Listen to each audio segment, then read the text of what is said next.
ఇటీవల అంబేద్కర్ స్టాచ్యూ వద్ద బీఆర్ఎస్ మహిళా నాయకులు భారీ ఎత్తున చేరుకోవడం జరిగింది.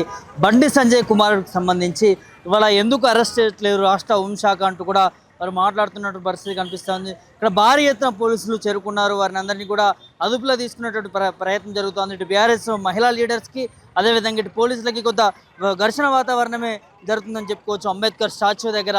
సో చూడొచ్చు వారందరినీ కూడా పోలీసు వ్యాన్లో బస్సులో ఎక్కిస్తున్నటువంటి నేపథ్యం కనిపిస్తూ ఉంది. మహిళా కానిస్టేబుల్ కావచ్చు, మహిళా పోలీసులు కావచ్చు, వారందరినీ కూడా మహిళల్ని అదుపులోకి తీసుకునే ప్రయత్నం చేస్తూ ఉన్నారు. ఇక్కడ చూడొచ్చు మాజీ ఎమ్మెల్యే గొంగిడి సునీతను కూడా అరెస్ట్ చేస్తూ ఉన్నారు. వాళ్ళ విజువల్లో క్లియర్గా కనిపిస్తూ ఉన్నారు. వారు బస్సును ఎక్కిస్తూ ఉన్నారు. ఇటు మహిళా కానిస్టేబుల్ సంబంధించి వారందరూ కూడా సో ఖచ్చితంగా ఇవాళ ధర్నా చేయడానికి వచ్చినటువంటి మా మీద అరెస్ట్ చేస్తూ ఉన్నారు. కానీ ఇవాళ బండి సంజయ్ కుమార్ని ఎందుకు పట్టుకోలేకపోతా ఉన్నారు, ఇంకా గాలింపు చర్యలు చేపడతా ఉన్నారు. ఇవాళ రాష్ట్ర ప్రభుత్వం హోంశాఖ ఏం చేస్తుంది అనేది వారు డిమాండ్ చేస్తూ ఉన్నారు.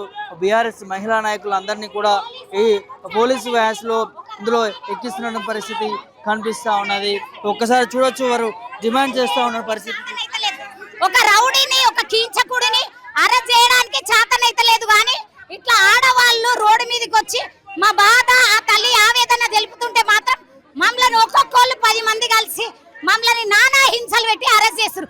మమ్మల్ని అరెస్ట్ చేయడానికి చేతనయ్యే పోలీసు వాళ్ళు మళ్ళీ ఎందుకు ఆ బండి భగీరథని అరెస్ట్ చేస్తలేరు అంటే ఉన్న వాళ్ళకు ఒక లెక్క లేని వాళ్ళకు ఒక లెక్కనా అంటే 2 రాజ్యాంగాలు రాయాలా? 2 రాజ్యాంగాలు రాయండి. ఇదే బాబాసాహెబ్ అంబేద్కర్ రాజ్యాంగం ప్రకారం ఖచ్చితంగా రాజ్యాంగం చట్టము ఉల్లంఘించిన వాళ్ళకేమో మంచిగా ఇంట్లో ఉన్నాడు. ఫోక్సో యాక్ట్ బుక్ అయినా కానీ వాడిని అరెస్ట్ చేస్తలేరు. తప్పు చేయనోడు ఏడ దాచుకుండు, తప్పు చేయనోడు అరే లల్లుగా అరే ఓ బండి సంజయ్ అరే ఓ హౌలే నువ్వు ఏడ దాచుకున్నావురా, నీ కొడుకుని ఏడ దాచి పెట్టినావు? మా ఆడళ్ళ మీద నేను అరే నీ ప్రతాపం బయటికి తీయరా, నీ కొడుకుని బయటికి తీ.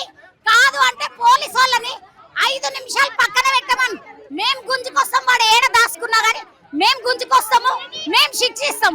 పోలీసు వాళ్ళకి చేతనైతే లేదు. సిగ్గు శరం ఉండాలి.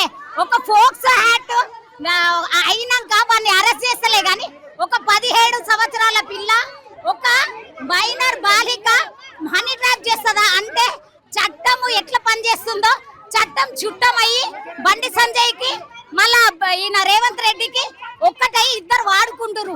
వాళ్ళు పాలోళ్ళయి వాళ్ళు చేస్తున్న ఇది అంతా కానీ ఆడోళ్ళ మీద చూపించే ప్రతాపము అదే వాడి ఒక్కని మీద చూపించాలి అవసరం ఉంది. చూపిస్తలేరు ఆడోళ్ళ మీద చూపిస్తారు.